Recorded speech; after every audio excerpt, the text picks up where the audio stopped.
So hello my dear future doctors, कैसे हैं आप सब प्यारे बच्चों। BSc nursing NEET cut off क्या रहेगा? आप सबको पता है कि एमबीबीएस के बाद जो one of the best trending course है आज के समय में वो बीएससी नर्सिंग है। बीएससी नर्सिंग का स्कोप बहुत अच्छा है और एक सच्चाई यह है कि जितनी मेहनत एक पेशेंट को ठीक करने में एक डॉक्टर करता है उससे कहीं ज़्यादा मेहनत एक नर्सिंग स्टाफ करता है। डॉक्टर की मेहनत तभी रंग लाती है जब नर्सिंग स्टाफ डॉक्टर के द्वारा बताई गई बातों को, उसके द्वारा प्रिस्क्राइब की गई मेडिसिन को पेशेंट को टाइम टू टाइम प्रोवाइड करता है और उसको मोटिवेट करता रहता है कि आप ठीक हो रहे हैं, आप ठीक हो जाएंगे। नर्सिंग का स्कोप कुछ यूँ समझिए कि प्राइवेट जॉब अगर करते हैं तो आपकी स्टार्टिंग सैलरी 30 से 35 हज़ार रुपये पर मंथ होती है और अगर आप गवर्नमेंट जॉब करते हैं तो आपकी सैलरी 60,000 प्लस होती है और ये लाखों रुपए तक जाती है।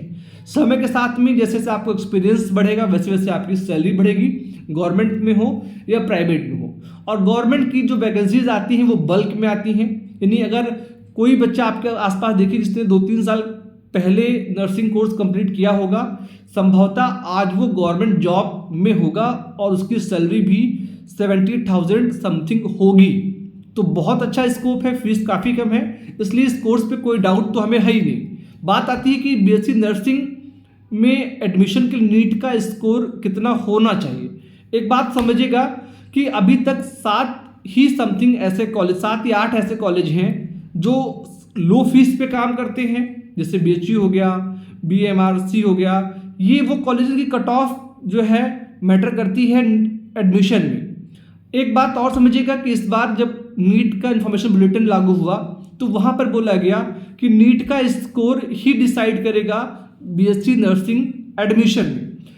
इसके बाद भी स्टेट एग्जाम्स के फॉर्म आए, स्टेट एग्जाम्स के फॉर्म बच्चे फिल कर रहे हैं और स्टेट एग्जाम की जो बुलेटिन आई उसमें बताया गया कि स्टेट एग्जाम ऑब्लिक नीट। लेकिन मैक्सिमम स्टेट्स ऐसे हैं जिनका जो गवर्नमेंट सीट है वो उनके स्टेट एग्जाम के स्कोर के बेस पे फिल होगा। प्राइवेट सीट्स आप नीट के स्कोर के बेस पे भी ले सकते हो। फॉर एग्जांपल अगर आपने नीट एग्जाम दिया है और आपने यूपी का नर्सिंग स्टेट एग्जाम नहीं दिया है तो भी आप एडमिशन ले पाओगे अपने स्टेट में नर्सिंग की सीट नीट के स्कोर के बेस पे। और अगर आपने नर्सिंग एग्जाम दिया है, नीट एग्जाम नहीं दिया है तो भी आप एडमिशन ले पाओगे। क्लियर हो गया? अब हम आते हैं कि इस बार कितने नंबर पे मिलेगा बीएससी नर्सिंग। तो अगर आप अनरिजर्व कैटेगरी से हैं तो आपके नंबर 410 से अधिक अगर हैं, 415, 420, 425, तो उस केस में आपको बीएससी नर्सिंग की एक सीट मिल सकती है। फिर बात करते हैं अनरिजर्व कैटेगरी में ही एक कैटेगरी होती है ईडब्ल्यूएस। अगर आपके नंबर 400 प्लस हैं तो आपको यहाँ पर सीट मिल सकती है। वैसे ही अगर आप ओबीसी हैं और आपके नंबर 400 से अधिक है तो आपको यहाँ पर नर्सिंग की सीट एक मिल सकती है।